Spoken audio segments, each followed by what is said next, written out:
हम लोग जीवन में कई बार प्लान बनाते हैं कि हम इस साल ये अचीव करेंगे, ये प्राप्त करेंगे। जैसे अभी 2021 लगा है तो बहुत सारे लोगों ने अपने साल भर की टू डू लिस्ट बनाई होगी कि ये लक्ष्य पूरे करेंगे। लेकिन ज्यादातर यही होता है कि लक्ष्य पूरे नहीं होते। क्यों नहीं होते? क्योंकि कुछ ना कुछ ऐसी परिस्थिति उस समय बनती है कि आप उस समय जो करना चाह रहे हैं वो आपसे हो नहीं रहा है, और इसी को बोलते हैं होनी। क्योंकि हमारे एक कहावत है, क्या? नरचेती होती नहीं, हर चेती तत्काल। मतलब हमारी सोची हुई नरचेती होती नहीं, आदमी की सोची हुई बात नहीं होती, लेकिन हर चेती तत्काल, भगवान की चेती हुई तुरंत घटना घटित हो जाती है। यानी भगवान बहुत थोड़े से रिसोर्सेज में वो चीजें बना देते हैं जो आप और हम प्रयास करते हुए नहीं बना पाएंगे। जैसे एक किसी के यहाँ शादी है और गर्मी का मौसम है, उस मौसम में उस माहौल को अच्छा करने के लिए हम कितने प्रकार के पंखे लगाएंगे, एसी लगाएंगे, कूलर लगाएंगे, बहुत कुछ कर रहे हैं, लेकिन फिर भी वो सही से सफिशियंट नहीं हो पाती बहुत बार। लेकिन भगवान उस काम को करे तो थोड़ी सी रिमझिम बारिश आ गई, थोड़ी सी ठंडी हवा चली, आपको किसी चीज की आवश्यकता नहीं है, मौसम बड़ा अनुकूल हो जाता है। इसे कहते हैं हर चेती तत्काल।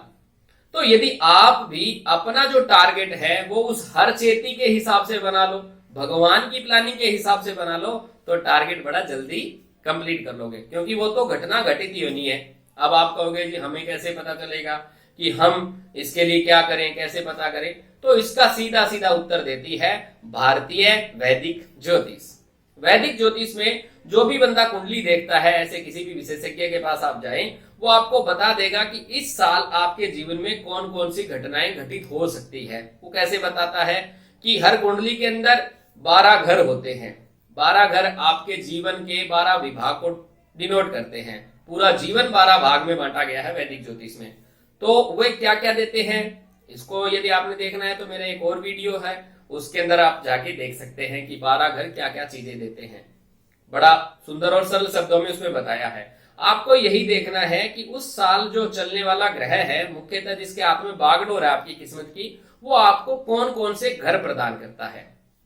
प्रत्येक घर कुंडली का कुछ अच्छा भी देता है और कुछ बुरा भी देता है, लेकिन किस्मत कहती है कि ये घर होना चाहिए। अब अच्छा बुरा वो कहती है मुझे मतलब नहीं है, ये घर होना चाहिए। उदाहरण के तौर पे किसी की कुंडली के अंदर 2 नंबर घर चल रहा है और 12 नंबर घर चल रहा है, और दूसरा जो घर होता है वह देता है आपको पैसा, वो है आपकी वाणी, वो है आपका भोजन, वो आपका परिवार है। और 12वां घर है, मोटी सीधी सी बात, वो आपके खर्चे को रिप्रेजेंट करता है, आपके हॉस्पिटलाइजेशन को रिप्रेजेंट करता है, विदेश यात्रा को रिप्रेजेंट करता है, मार्केट प्लेस को देता है, और भी कई सारी चीजें हैं। मुख्यतः ये 4 बिंदु लेते हैं। अब दूसरा और 12वां उस वर्ष आपके जीवन में पक्का रहेगा। अब आपको पता नहीं है तो मजबूरी में भी आपको चाहे खर्चा करना पड़े, यानी 2 नंबर आपकी जो सेविंग है वो 12 नंबर यानी खर्च होने वाली है। अब ये प्लानिंग हो रखी है ऊपर वाले की तरफ से। आप क्या कर सकते हैं? तो आप ये कर सकते हैं कि दूसरे यानी कि पैसे को 12 यानी कि खर्च करना है कहां पे? कोई एसेट खरीद लो।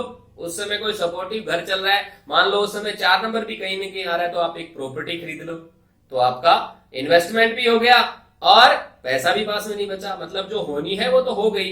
कई बार क्या होता है, कुंडली देखते हैं उसमें 6ठा घर चल रहा है, 8वां घर चल रहा है, 12वां घर चल रहा है, ये तीनों घर भयंकर खराब होते हैं। 6ठा बीमारियां देता है, 8वां भयंकर वाली बीमारी अचानक चोट दे देता है, 12वां मतलब शरीर से भी छुट्टी हो सकती है, हॉस्पिटलाइजेशन दे सकता है। जैसे ही 6, 8, 12 देखते हैं तो ऐसा लगता है कि इस बार तो बहुत बुरा होने वाला है। लेकिन इसके अच्छे पक्ष भी है। 6ठा घर आपकी सेवा को भी रिप्रेजेंट करता है। यानी कुंडली ये कहती है आपको 6ठे घर की एक्टिविटी करनी है, तो 6ठे घर की एक्टिविटी है कहीं जाके आप सेवा कर दो। 8वें घर की एक्टिविटी क्या है? 8वें घर की एक्टिविटी है गूढ़ साइंस की प्राप्ति, यानी गहन विद्या, कुछ चीज तोड़ फोड़, कुछ निर्माण करना, और गुप्त धन की प्राप्ति भी है 8वां घर, और बहुत सारी अच्छी चीजें देता है। तो आपको उस समय क्या करना है? पीड़ा है मतलब, तो आप अपने एक सुई लगा लो और ब्लड डोनेट कर दो। तो 8वें घर की एक्टिविटी भी होगी, दर्द भी हो गया, हॉस्पिटलाइजेशन यानी 12 नंबर भी एक्टिवेट हो गया, हॉस्पिटल भी जाके आ गए आप। ये सारा काम उस समय आप यदि कंटिन्यू करोगे, कहीं पे सेवा कर रहे हो, ब्लड डोनेट कर रहे हो, या गहरी विद्या जैसे ज्योतिष है, गहरा ज्ञान है, तो इसकी अध्ययन करना शुरू कर दो। 12 नंबर विदेश यात्रा का भी है, 12 नंबर खर्चे का भी है, 12 नंबर ध्यान का भी है।